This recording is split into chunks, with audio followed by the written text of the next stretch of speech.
Thanks, Trevor. Hello, everyone. Can you hear me back there? Okay. Yeah, I'll just spend a few minutes up here just to give you a little information about Central States. I've been around for a while, and I've been coming out to Minneapolis for quite a few years now, so I've probably met a lot of you over the years on the road at different pension meetings and things like that.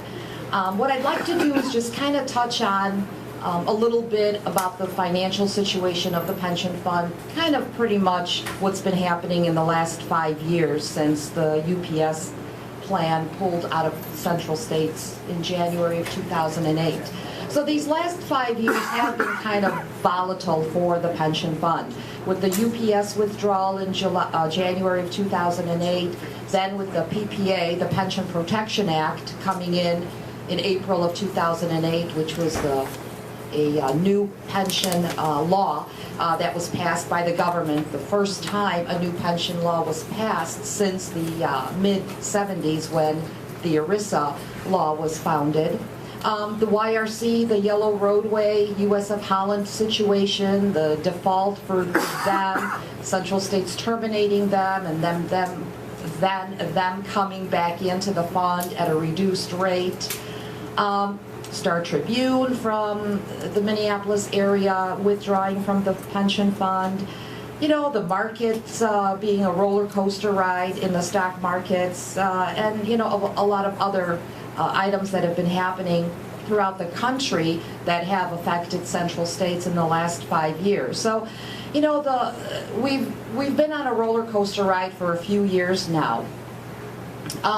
We ended last year, 2011, with a little over $18.5 billion, so we're still hanging in there. We're not ready to close our doors yet. We're a long way from that happening. The year started, this year, again, another roller coaster ride, up and down with the stock market returns, but we're confident that we can end the year with at least that minimum 8% that the pension fund needs just to break even. Last year, a little over 10.5%. That was a good year. We broke even, made a little extra. Any time that we can break even and make a little extra is a good thing for the fund. Right now, we have a little over 220,000 retirees and about 90,000 active participants. So you really don't have to be, you know, have an accounting degree to figure that out. And we pay out $2.7 billion a year in pension benefits to these 220,000 retirees and their surviving spouses. But we bring in about $650 million a year in contributions. So again, you know, you don't have to have an accounting degree to figure that out. Common sense tells you that because we're paying out more than what we're bringing in, we have more retirees than active participants. That difference is called that unfunded liability. So that extra money has to come from someplace. And we rely heavily on the markets for that extra money, that unfunded portion of the plan that we need to dip into every year to pay the benefits. The fund has taken quite a few steps over the last few years to keep this pension fund financially sound and solvent for many, many years to come. You know, it was started in 1955, it's been around for a very long time, and we're going to stay around for a very long time. However, major changes needed to be made. We originally started charging employers an additional 7% on top of what they were currently paying to maintain the current benefits. Then we started charging employers 8% more on the contribution. So instead of a $50 per week contribution rate to maintain a $500 a month benefit, now it required an additional 8% more. When the PPA, the Pension Protection Act, came in 2008, April of 2008, that new law gave the Central States trustees some new requirements that for groups that do not want to pay these 8% increases on their contributions to maintain the current plan of benefits, or for those groups that choose to leave the Central States Pension Fund and go somewhere else, like the Star Tribune, for example, then the trustees have to take some drastic measures and reduce future pension benefits. So in April of 2008, when the PPA, the pension law, came into effect, we started reducing benefits of people who chose to leave the pension fund. Bottom line is, we just could not afford to pay the higher benefits to groups where we didn't have the active members paying in. So that was a change that took effect in April of 2008. Then in 2011, last year, we made a couple of other changes.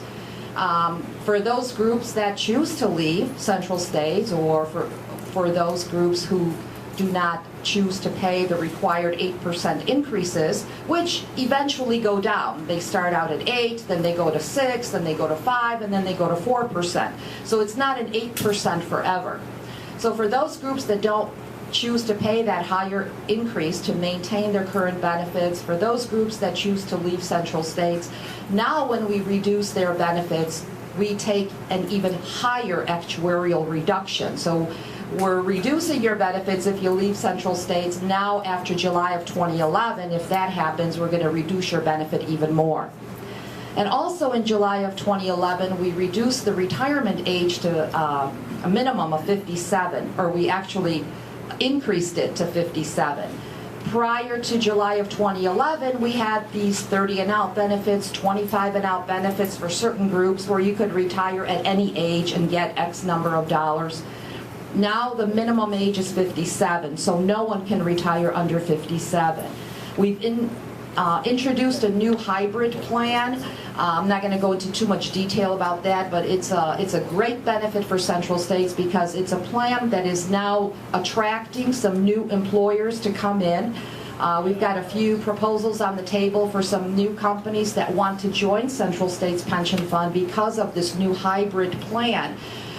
Where a company coming in would be put into a separate fund and would not incur these withdrawal liabilities, these penalties that they would have to pay if they chose to leave us a few years down the road. And this hybrid plan is also an attractive plan to existing employers who are concerned that their withdrawal liability, that penalty that they would have to pay if they left the pension fund, if they're concerned about that skyrocketing, then they can pay that penalty, that withdrawal liability, move to this other fund, and not incur new withdrawal liability. So it is a new attractive benefit to employers and to local unions and also to the members, because the members would stay in, they wouldn't see any reductions. So our executive director, Tom Nyhan, he's constantly working with the government. He's traveling back and forth to Washington, D.C. all the time. He's working with the Pension Benefit Guaranty Corporation, the PBGC, for some pension reform. The banks got all that money, and what happened there? Maybe it's time that the pension funds get a little bit of money under this for some pension reform. We were working very, very hard on this orphan bill, which kind of has been pushed off to the side. It's also called partitioning, or orphan bill for short, and I'll just spend a couple of minutes on that. The orphan bill, which we felt was a good bill, and it was a bipartisan bill, meaning that it was supported by both Democrats and Republicans when it was first introduced. It looked like it was going to go somewhere, and if that bill had been passed, then that would have been a great benefit to Central States, because right now, out of that $2.7 billion that we pay every year in pension benefits, about $1.5 billion goes to orphans. And what are orphans? Orphans are those retirees that do not have an active employer still contributing on their behalf. Star Tribune, for example, is we're paying retirees. Those are orphans because they don't have an active group paying in. So if that orphan bill got passed, that would eliminate about, quite a bit of money, about a little over $1 billion a year in what we actually pay out to retirees.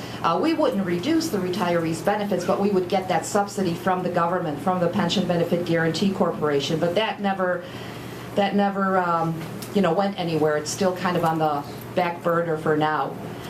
With the Republican House, it probably won't get done for a while. But if that ever does come back up, or if you have any connections with your congressmen or senators or some political figures in your districts, it would be a good thing to bring up to them, hey, whatever happened to that orphan bill? It would be a good benefit to my pension fund if that ever got passed.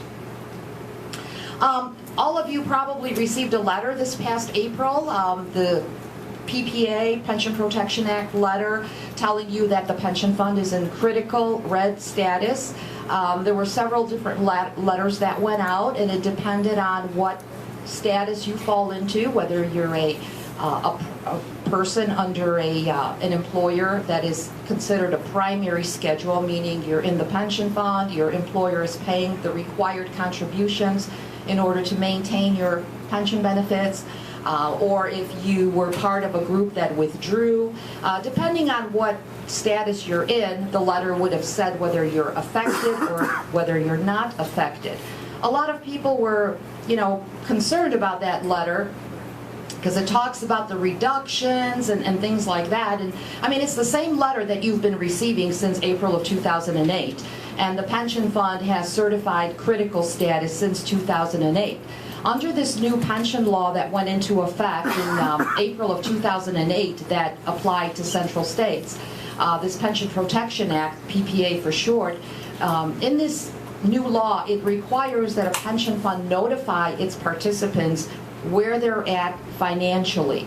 And they have to certify what status or zone they're in. And there are 3 zones that a pension fund must determine what zone they're in. There's the green, which means that a pension fund is healthy, no changes need to be made. There's the yellow, which means that the pension fund is in between. It's really not healthy, but it's not critical. And then there's the red, which is the critical status. Well, Central States has certified again for the 5th year that we are in the red critical zone. We probably could have certified yellow because we were kind of like on that edge of being almost in yellow, but not quite almost in red.